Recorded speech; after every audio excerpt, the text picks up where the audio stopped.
Now, another aspect of it is if you want to be a doctor because of a show that you've watched, maybe you've watched ER or Grey's Anatomy, or I don't know what are the current medical shows on TV now, because I never watched them. I've never watched Grey's Anatomy, you know.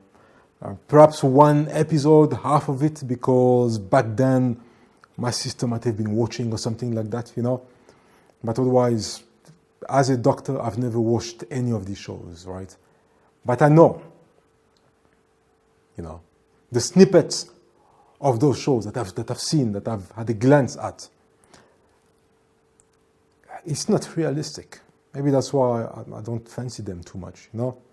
And remember, when you watch a show like that or a movie like that, you know, there is a certain level of glamour in there, right?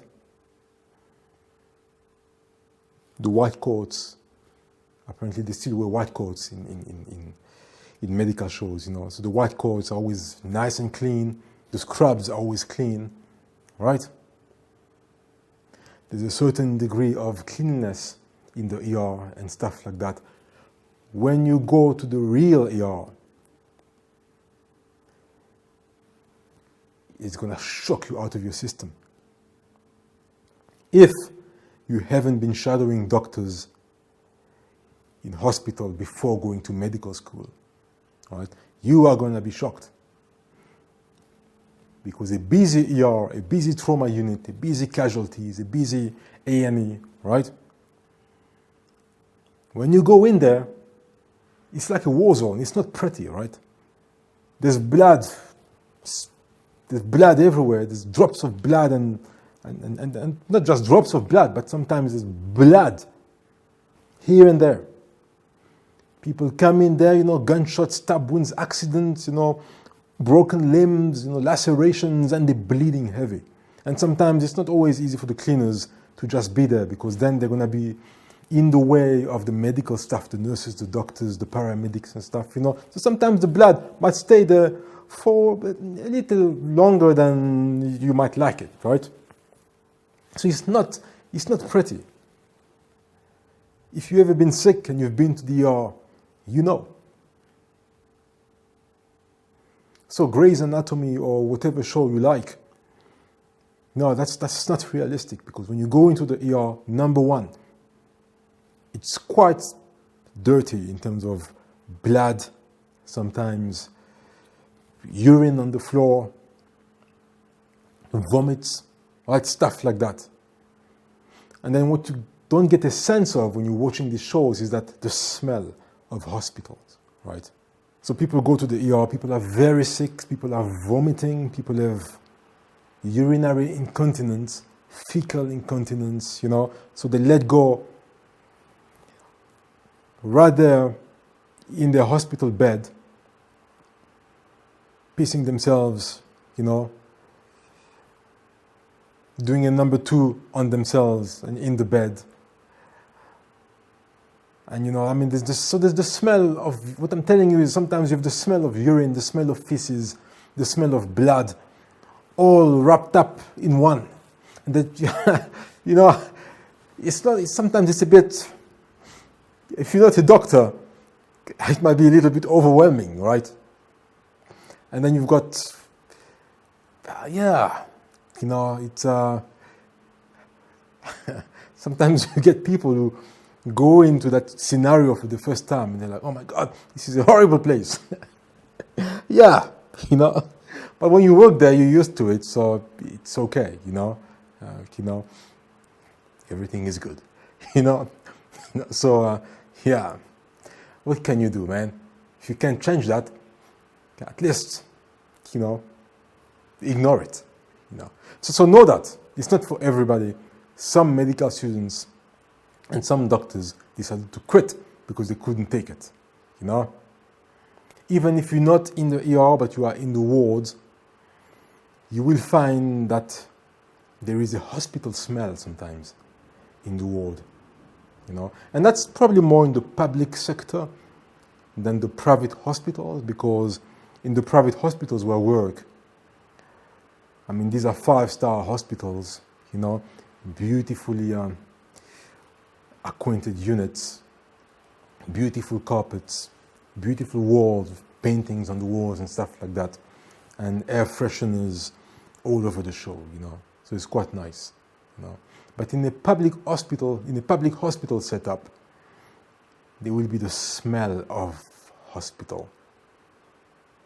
And if you know what that, you don't know what that smell is, it's a smell of, and when I'm saying the public hospitals, yeah, public hospitals, because as you graduate from medical school, you will end up in a public hospital. I mean, your residency training is in a public hospital. You know, your formative years are in a public hospital. You will never go from medical school to private hospital. That's just not possible.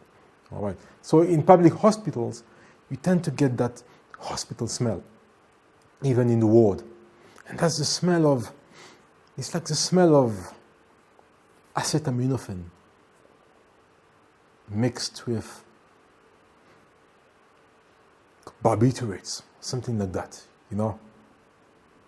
Although nobody, you know, that's the amazing thing. Nobody uses barbiturates anymore. It's been phased out years ago. But you still have that smell of that hospital smell, which I'm not able to detect anymore. But sometimes I hear patients, not patients, but visitors who are visiting patients, you know, especially kids. I hear them say, "Oh man, there's this horrible hospital smell here." And then, you know, I just smile and like, okay, you know. So I can't detect it anymore because I've lived, worked, actually lived in hospitals, you know. I mean, when I was an intern, my accommodation was in the hospital, my room, right? So I've lived in hospitals, I used to eat my meals in hospitals, I was sleeping in hospitals, I was working in hospital. So I'm a hospital animal. So I don't, for me that smell is normal. It's even, actually I would say, it's even a smell that I enjoy. That hospital smell, that smell of medication, of kind of acetaminophen, barbiturate type of smell, you know. Yeah. On the cruise ships, I became aware of that when some crew members would sometimes be just outside the medical center, and I would hear them say, "How come there's always this horrible smell coming out of the medical center? It's like the smell of medications, the smell of something there." And then I would think, oh yeah. So they can, that hospital smell, you know, it's the hospital smell. If the hospital smell is not for you, then maybe you should reconsider, because you're going to spend the rest of your life, of your working life, surrounded by that kind of smell. All right. So just know the realities of the shows versus the reality, right? You know. So if that's not something that you prepare to take, you know, that kind of smell, the hospital smell, the smell of blood, you know, the smell of urine at times, sometimes the smell of feces, you know, if that's not for you, then reconsider, you know. Something negative about being a doctor is the stress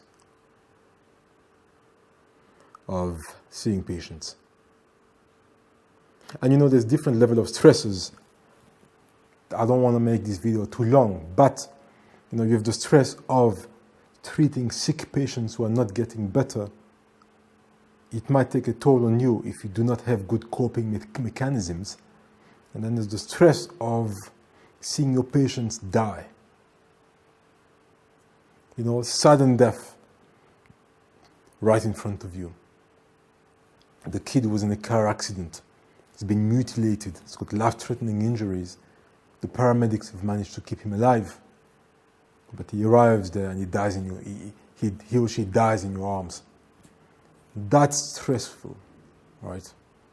I mean, I remember something that affected me was this young guy. You know, he was about I mean, at the time I was about 32 years old, and he must have been about, I remember he was about, I think he was my age, I think he was 32 years old as well, and he was in a car accident, and he kept speaking to me, am I gonna be okay, doctor? Am I gonna be okay, doctor? No, you'll be okay, don't worry, you'll be okay, man, and we treated him aggressively. He had fractured femurs, fractured ankles bilaterally. I mean, the 1 foot was fractured beyond anything I've seen, He was bleeding, he had chest injuries, and anyway, to cut a long story short, he came in there, he was speaking to me, I was comforting him, I was with 2 other doctors, and then within 5 minutes, he just died. And I was thinking, but I was speaking to this guy just now, and now he's dead. That's one of the cases, but I've seen many good people, friendly people that I was speaking with, who then died within the hour, despite all interventions, And I've seen doctors just disappearing from the ER and going into the doctor's room or the kitchen and just cry there. In fact, I've seen doctor cry in the ER in front of other patients. I remember the case where this baby died, and the baby was about 3 months old, and it was just a bad situation, a bad outcome, and went into respiratory arrest and died there. And one of the pediatric residents there was just crying there. And then I told him, hey man, come on, man up. Don't do that in front of, And then, but it was tough. Sometimes it's tough, and that can make you depressed if you don't have good coping mechanisms. You might go into a depression. So stress is an important aspect of being a doctor. Stress at work-related stress, environmental stress. And as I said, there's different types of stress, and stress in its more severe form leads to doctor suicide. And doctor suicide is a serious issue, right? In all countries of the world, the rate of doctors killing themselves is one of the highest rates of work-related suicides, right? In fact, in many countries, it is the highest rate of suicide, meaning doctors' suicides, in terms of so what they've done in terms of professionals killing themselves at work or because of work. They've compared a long list of different professions, and they've noticed that doctors have amongst the highest percentage of suicide as compared to all other professions, right? And that says a lot about the job. I was reading an article on Medscape by Dr. Louise Andrew, and that article was last updated on the 1st of August 2018. And Dr. Louise Andrew is not only a doctor, but she's also medical legal, right? She's a risk management and trial consultant, and she's also a litigation stress counselor, right? And basically the article is saying that already it confirms that the rate of doctor suicide is one of the highest rates of suicides when compared to all professions in all other professions in the world. You're stressed because you're in an environment where you're making life-changing decisions, right? There is no room for errors. Stress is everywhere, but what I'm saying is that the stress that some doctors go through cannot be cannot be minimized. If you want to become a doctor, then know that sometimes it's very stressful. Like I said, you have to make decisions that are going to change the lives of your patients. The slightest error and your patient could be dead or incapacitated for life. All right, so you're working under pressure, and sometimes you don't really have time to pause, go back and read and carry on. You have an emergency, a medical emergency, and it's never like in the book, right? So in the book, you have this type of emergency. The patient comes this way with 1, 2, 3, 4, 5. All you have to do is 6, 7, 8, 9, 10, and the patient's gonna get better. In real life, no two patients are the same. And sometimes you go in there and you're thinking about a certain diagnosis and you're acting accordingly, and some few minutes later, everything changes.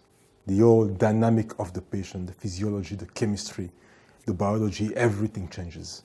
And you realize that, oh no, it's something else, Or sometimes, yes, you have the right diagnosis, but the progression just goes sideways.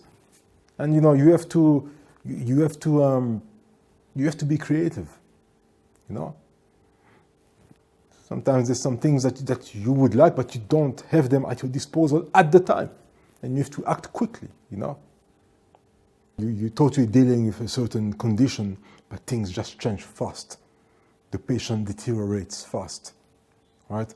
Maybe the patient was in a compensating period. And certain things that are emerging later were not visible or were not even thought of before. Many patients have comorbidities, meaning they come to see you for one condition, maybe a severe hypertensive emergency, right? But they also have severe lung conditions, chronic heart problems, chronic kidney problems, chronic liver problems, and they've had multiple vascular surgeries, and maybe they even have some psychiatric elements to their conditions, and it's all becoming complicated, and there might be some genetic diseases as well, that were hidden before, and so medicine can be surprising. I mean, when you go out there, sometimes you just go into the deep blue sea, right? And you have no idea what you're going to find. And when you correct something, something else shows up. And when you treat that something else pops up. And then you have to deal with the side effects of the treatment you're giving.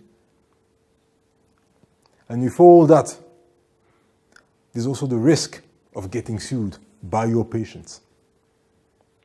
Especially now. Now, more than 20 years ago, or 30, 40, 50 years ago.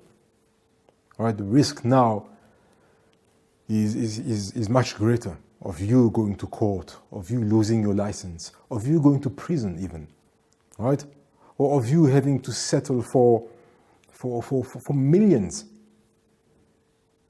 and crippling yourself financially. So all that can lead to terrible stresses, and and that's why the rates of doctor suicide is so high. I mean, often you've sacrificed so much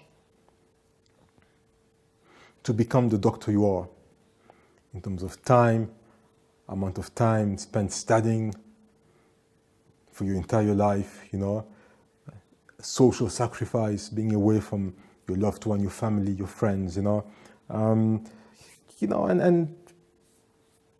everything is taken away because a patient has sued you and you've lost your license.